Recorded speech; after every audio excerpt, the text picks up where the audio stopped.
పద్దెనిమిది రాజుల కార్యక్రమానికి పునఃస్వాగతం.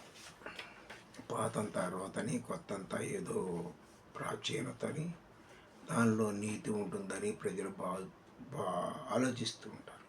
అందుకనే ఆ మహానుభావుడు విధంగా చెప్పాడు, ప్రాతల్లోన లేదు ప్రాశస్త్యమంతయు, కొత్త ఎల్లహాని కూర్చబోదు, కొత్త నీరు రాని కోనేరు పసరెక్కు, వాస్తవంబు నార్ల వారి మాట.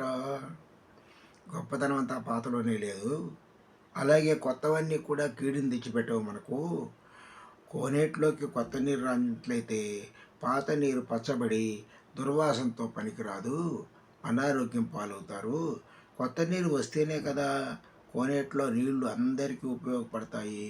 కనుక మనకు ఉపయోగపడేటువంటి కొత్త ఆలోచనలను ఆహ్వానించాలి అని చెప్పేసి నార్ల వారి యొక్క భావం.